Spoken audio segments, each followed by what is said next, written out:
I stood there stunned for a moment. Can you talk now? He blurted out. Overwhelmed with sudden emotions, I ended up hugging him tightly. Hey, get off! He squeaked. But I didn't let him go. I wanted to stay like that for a few more seconds, but he pushed my face away with his arms. Just get lost, he blurted out. God, are you even real? Just look at you. You're in uniform. Don't you realize how crappy that looks? He snapped. Ouch. That was harsh, I thought. Where were you all this time? I asked him. I saw him fidget for a second. Hmm, I was busy working, doing odd jobs here and there, he replied. Then he scanned me from top to bottom. Why do you look so beat up? He asked. Don't even ask. Museum case. You must have heard the news. I haven't been getting proper sleep, I said, looking at his eyes straight. Oh, that says it all, he exclaimed without even flinching. So, why did you interrupt me while I was having my meal? What do you want to talk about? He asked. Nothing. I confused you with someone else, I replied. Who? Someone I knew, I said. I studied his reaction, but he seemed cool. I didn't know whether he was acting innocent or if he was actually innocent. But deep down, I wish I was wrong about him. But I knew I had to keep an eye on him. We exchanged numbers and decided to meet next time. At work, things were not looking good. It was the national treasure that we were missing. So the department faced a lot of pressure from the higher ups, and the media was going bonkers. The next day, Officer Rocco and I went to the museum to get more information. Unfortunately, nothing was helpful. So we stopped at a nearby convenience store to grab some sandwiches. And to my surprise, Max was there, loading the supplies. Oh, so you work here? I asked. He turned around, startled. Hey, yes, I'm a part timer here, he said, surprised. Did you eat? Yes. What did you eat? No. Hey. And he snapped. Don't bother me. Don't you have work to do? Yes, I'm just used to asking, sorry. He rolled his eyes. Now let me do my work, he said, and continued unloading. Just then, a voice interrupted. Do you know this guy? I turned around. It was Officer Rocco. Yes, he's my friend, I replied. He then scanned Max for a few seconds, and then he squinted his eyes. Hey, you boy, he called out to Max. Max turned around and looked at Officer Rocco, intrigued. It's Max, he said. You were in front of the museum when the robbery took place, right? Asked Officer. It was out of nowhere. I was shocked. How did he even know that? I wondered. Saying that, Officer Rocco looked at Max's shoes. I can never mistake those customized shoes, he continued, his attention to detail impressive. Max didn't flinch, meeting Officer Rocco's gaze confidently. Can you tell me anything suspicious you saw that day? Rocco inquired. No, Max replied simply. All right. Can you explain why you came out of the rally just before the robbers and went back just after them? Rocco asked, squinting. We then headed towards the office. Rocco ordered me to find out if Max was telling the truth about participating in the rally. To my relief, he was indeed one of the participants. Meanwhile, Rocco was so engrossed in the case that he looked frustrated not getting a single clue. One afternoon, I met Max and vented my whole situation to him. Though he seemed unbothered, I felt like there was at least someone I could share my thoughts with. However, this version of Max was a bit cold and rude, unlike the young Max who loved hanging out with me. Why do you care so much about the kiss? He asked. Well, I kind of feel like this is my chance to prove myself, especially since I'm on Rocco's team. I don't want to be seen as useless, I explained. Until now, I've always messed up things and been a subject of laughter, which made me lose my credibility. And if I don't perform well this time, Officer Rocco will definitely transfer me to some remote area, which I would never want. Max listened in silence, then murmured, How lame you have become. What? I exclaimed.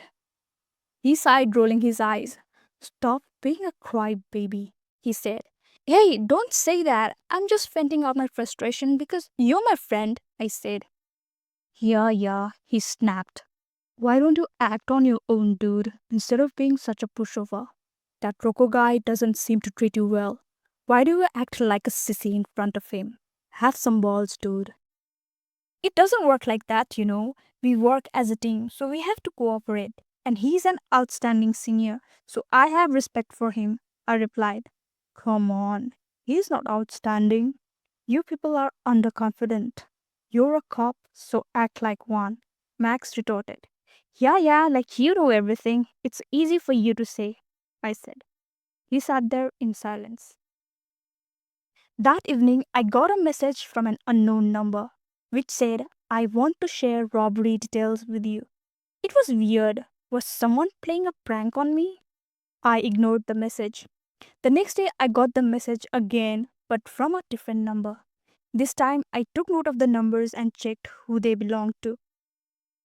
Strangely, one number was of an old lady who lived nearby, and the second number was of a teenager. I went to meet those people and found out that they had both encountered a stranger who borrowed their phone for an emergency. When asked about his appearance, they said he was a fat guy who wore a mask. It seemed like the unknown messenger was a clever one. The next time he texted me, he asked me to meet him in the nearby church. This time, I didn't bother to check the number. So, on the Sunday afternoon, as agreed upon, I went straight to the church. There, a small kid gave me a letter. When I opened it, it said, Come to the cemetery. I went there where a man in his early 20s was cleaning the cemetery. I approached him. Continuing his work, he spoke. You're on time, huh? He said. Can you please get to the point? I've got a lot on my plate, I told him. Yeah, sure. Hear me out. The robbers are going to sneak abroad via the ship tonight, so you have 8 hours to catch them, he said. Why should I trust you? I asked. Well, the choice is yours. Better take action than to wallow in guilt, he said. He was right, but one thing bothered me. His voice sounded very familiar. I've heard that voice somewhere. Brushing the thoughts away, I asked him, Why are you doing this? I think that shouldn't concern you. Consider me your messenger for now, he exclaimed. I nodded. Can you then tell me anything about the robbers, like their names or how they look? Well, I can't tell you their names, but you'll recognize them when you see them. They are a friendly and wise looking trio. One has a distinct mole on his forehead. The other two I can't describe, except that they are tall guys with pretty faces. That's all, he declared. Alright, thanks. With that, I headed towards the office and told Officer Rocco about the information. Where did you get the info? He asked. A messenger, I replied. For some reason, he didn't look pleased. I thought he would be happy to get a lead at least, but I saw a strange tension on his face, so I asked if we could conduct a search, but to my shock, he refused. I don't think the information is valid, so we are not doing anything, he exclaimed. What makes you think the information is invalid, sir? I asked politely, though deep inside I wanted to confront him. Well, we have had messengers waste our time before, just like the last one, so we better stay focused on our work. Also, I think you should get some rest. I've been too hard on you lately, and you look worn out. So take the day off and come back tomorrow evening, he said. I couldn't believe my ears, but the offer was tempting, and I indeed needed some rest. Maybe Rocco was right. We had been misled many times before by the messengers, so I agreed and went home to rest. After a nap, I woke up feeling uneasy. Max's word about me being a pushover and lacking confidence played in my head, so I decided to go to the deck. But when I got there, I was shocked to see other team members, including Rocco, in civilian clothes. It was weird. I approached another officer and asked what was going on. Hey, Officer Dom, if I'm not wrong, the plan to search the ship was aborted, right? I asked. Nope. Once Officer Rocco got a message from one of the messengers that the robbers would be here, he immediately dispatched us, he said. What messenger? I sputtered. He glanced at me, raising an eyebrow. I couldn't help but tell him about how I had been informed by the messenger, not Rocco. To my surprise, he believed me. Oh, I've heard weird shit about him before. He's known for taking credit for everything and deceiving others. No doubt nobody likes him.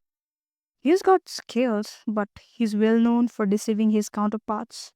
So you better watch out, he warned. I lost my nerves hearing that. Hey, Officer Dom, will you help me catch the robbers? I have a vague idea about how they look, I said. Sure, he replied. He secretly gathered 3 other officers as well. I didn't want to be seen by Officer Rocco before executing the plan, so Officer Dome managed to send him to one of the 2 ships while we took the other. It took us 3 hours to wait and watch each passenger's board, but to my disappointment, I didn't see anyone matching the description the messenger gave. I feared they would be on the next ship, so I told Officer Dome and decided to go to the next ship. Just as we were about to leave, I saw a guy with a huge mole on his forehead. I couldn't believe my eyes. I signaled Officer Dom and ordered one of the officers to keep an eye on him. Then we waited for the other 2 guys. By luck, the 2 pretty guys boarded the ship, and that was it. We went to their room, found the diamonds and other illegal items they were about to smuggle, and arrested them right there. While some people on the ship panicked, some took videos of the situation. We successfully returned the diamond to the museum and apprehended the perpetrators, a moment that transformed my standing from a town joke to a respected and competent officer. Everyone began to appreciate my work. However, our joy was short lived. It turned out that only 2 of the diamonds we recovered were real, the rest were fake. The revelation shocked the entire department, leaving us puzzled about the whereabouts of the genuine gems. The investigation team immediately began questioning the 3 culprits, but they claimed they were innocent mere couriers tasked with delivering the diamond to a Mr. David in a neighboring country. However, our investigation revealed no such person or address existed, suggesting they were framed. It dawned on me that I too had been deceived, merely a pawn in a larger scheme. A chill ran down in my spine as I realized this whole affair was orchestrated to divert our attention from the real crime. But later on, we discovered that these 3 creatures were involved in many homicides in the past and were wanted in their cities, so the catch wasn't a waste. Later, I rushed to the church hoping to find the messenger, but he was nowhere to be found. I was frustrated to learn that no young worker worked at the cemetery. It was weird. In the evening, I invited Max over for dinner. Though initially uninterested, he reluctantly accepted after my insistence. It was funny to see him arrive with ice cream. I tried to hug him, but he stopped me. Don't you dare do that, he said with a serious expression. After dinner, as we discussed my life, I sought Max's opinion on the case. However, he seemed disinterested and suggested I stop sharing updates with him. He said he was not interested in such matters. Despite my attempts to convince him otherwise, he remained indifferent. Then he excused himself to the washroom. Just then his phone rang. I intended to inform him, but curiosity got the better of me, and I answered the call. However, before I could speak, a voice on the other end interrupted, leaving me stunned. Hey, where have you been? Have been trying to reach out to you since yesterday, it said, and the voice sent chills down my spine. It was the messenger. Hello? Hello? Are you there? He said. I hung up. Everything fell into pieces now. His voice sounded familiar because he was the guy with Max that evening who knocked me down. This time he approached me as a messenger through Max. Oh my god. Is Max up to something? I thought. And he had the audacity to call me a coward. What a jerk. Just when I was lost in thoughts, the phone buzzed. I looked at it. It was him again. As I stared at the screen, Max interrupted. Hey, who's that? He asked. I turned around and saw him standing with ice cream in both hands. So he was gone to the kitchen, not the washroom, I thought. I think you would want to pick it up, I said, handing over the phone to him. He took it, handed me my share of ice cream, and went outside. Meanwhile, I had no idea what to do. There was no one I could trust now, so I decided what I had to do next. When Max returned, the first thing he asked was, Did you pick up my phone? Yes, I did. Sorry, you were nowhere to be seen, and I was curious if the call was urgent. I said, looking into his eyes. Oh, never do that ever again. For your own good, he said, clenching his teeth. Oh, come on now. I wanted to know if it was a girl. Don't be so serious, I told him, trying to ease the atmosphere. but he looked adamant. I'll take a leave now. Saying that, he stormed out. But I knew what I had to do. I arranged for people to keep a watch on him 24/7 because he definitely had something to do with the robbery. I won't let him deceive me this time. One day, I was busy with my paperwork. Just then, I received a call from one of the members I had ordered to keep an eye on Max. They found out that Max had delivered a suspicious parcel to a guy and probably received payment on the phone. They had lost the trace of Max all of a sudden while following the suspicious person who went to an abandoned house. Getting the news, I hurriedly went to the scene with some other officers. Reaching there, we saw traffickers holding 15 girls captive for trafficking overseas. It was a huge catch. We ended up saving many girls' lives, and the officers in the department were chanting my name. However, I went to see Max immediately at his workplace, that is the convenience store. He was busy unloading the supplies. I went straight and grabbed his collar. What were you doing near the abandoned house, and what did you deliver? I asked, jerking his neck. What nonsense are you talking about? He snapped, jerking my hands off. Don't act innocent. I know you were there with the traffickers, I blurted. I think you've lost it. I knew you were an incompetent cop, but today you proved you are an idiot too. Let me tell you, here in this convenience store, we also deliver orders to customers. We deliver wherever the customers want. So we don't check the track record of every place we deliver, alright? At least you must have known that much as a cop. Don't embarrass yourself. He bristled and stormed out. Then he came back with the delivery slip and order details of the places he had been the whole day. And indeed, he had delivered sandwiches to that place. However, I knew there was something going on behind the scenes, but I left without ado.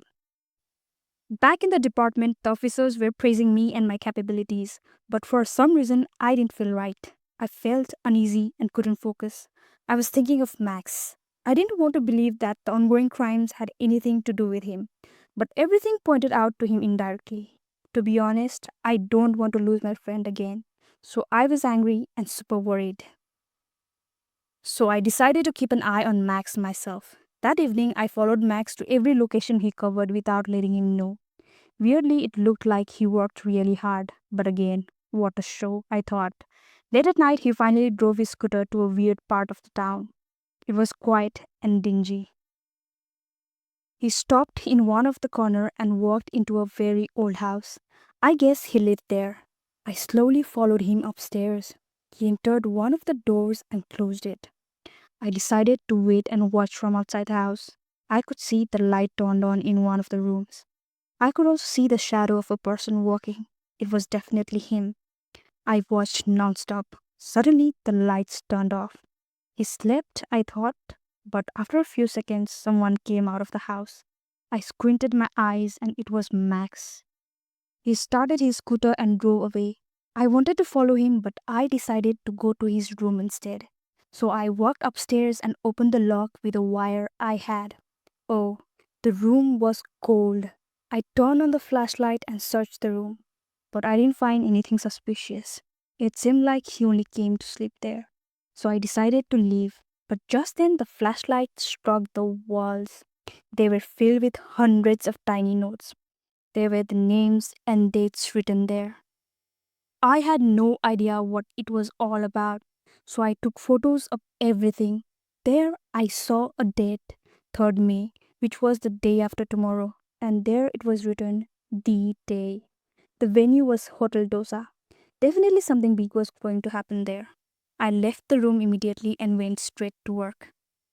I called Officer Dome and some other higher ups whom I could trust with the plan, and surprisingly, everyone trusted me on this. And the day came. I dispatched my team to the hotel in advance. Meanwhile, I decided to follow Max. It wasn't until 12 noon that he came out of his house and drove. I followed him impatiently. He went inside the hotel. He had carried a bag with him. Inside the hotel, he first went to a party hall where a charity program was being held. Some big business tycoons, including Mr. Bonbon, the CEO of Hotel Doza, and others were collaboratively offering a whopping amount for the treatment of poor cancer patients. Huh, that's impressive, I thought. After the program ended, everyone went their separate ways. Max, however, headed straight to the swimming pool and swam for exactly half an hour. I wondered if he was even real, and if everything we did was for nothing. Was this charity event just a facade? I thought. But I resolved not to give up and decided to leave only when Max did. After wasting a couple of hours eating and having fun, Max finally answered the call. All right, room 55? I'll be there, he said. He nodded and grabbed his bag and entered the lift. Room 55, I immediately informed my team. We obtained the master key from the room service staff and headed straight to the fifth floor where Max had gone. We burst into the room. There were three business tycoons drinking and laughing, while Mr. Bonbon holding one of the three missing diamonds. What on earth is going on? I exclaimed. Arrest them, I ordered my team. Hey, relax, young man. Do you have any idea who you're dealing with? Mr. Bonbon asked. I looked at him in disbelief for a few seconds. Ah, who cares? Arrest them, I said. Fortunately, Officer Dom had captured everything on his phone. A fortunate coincidence. We successfully handed over the remaining three diamonds to the museum. After the investigation, it was found that these individuals were the masterminds behind numerous crimes, including a girl trafficking case that we recently encountered. This case led to my instant promotion, and strangely, I was happy to have solved it. However, Max was nowhere to be found. I searched for him in the convenience store, but he wasn't there, so I went to his house. When someone opened the door, it wasn't Max, but a different middle aged man. Hey, where is Max? I asked. Who's Max? He replied. I've been living here for ages now. No Max car lives here. How is that possible? I was here just a few days ago, I said, confused. The man frowned and slammed the door in my face. I knocked the door again, and when he opened the door, I pushed past him and went inside. Everything was the same except for the walls. The notes were gone. The man rushed towards me, yelling, Will you leave or I'll call the police? I was super confused. Everything was overwhelming, and I needed a break. I decided to take a month off and travel, which I did. What I saw next left my jaw dropped. On my way to the Maldives, I saw the messenger sitting right next to my seat. What the hell are you doing here? I blurted out. He looked at me and smiled. Are you following me? I asked. No, rest assured. I'm going to visit my family in the Maldives, he replied. What about you? Yeah, I'm just traveling, I said. Once the plane landed, I asked Kai, which I knew was his name now, to go to a nearby restaurant. I wanted to know everything about Max. It turned out Kai had been framed for a murder which he didn't commit, and Max helped him get justice because he knew influential people. They were friends since then. I was shocked to hear that they knew about me since the day I had been posted there. Everything great I managed to pull off was Max's plan. He knew me so well that he cleverly created situations, and I acted the way he anticipated. He successfully handed over the criminals and helped many poor and needy people in the process. Why did he come to me directly instead of putting such a show? I asked. He knows many dangerous people, and everyone has an eye on him. He tried many times to expose these mafias, but they were too powerful. They either manipulated the evidence or framed innocent people. In many cases, the officers were corrupted or afraid to deal with them, Kai explained. So why me? I asked. Well, you're not brave, but you're not a coward either. You're different. You don't think too much or have anything to lose. Most importantly, you're someone who's least bothered about your surroundings. So it would be easier to tackle anyone within your power, Kai said. Jerk, I murmured, unsure if that was a compliment or an insult. So where the hell is he now? I asked. Now he's a free man. He wanted to punish those criminals and help those poor cancer patients at the same time. Now that the mission is complete, he is left. I don't know where, but he is definitely someone he loves, Guy replied.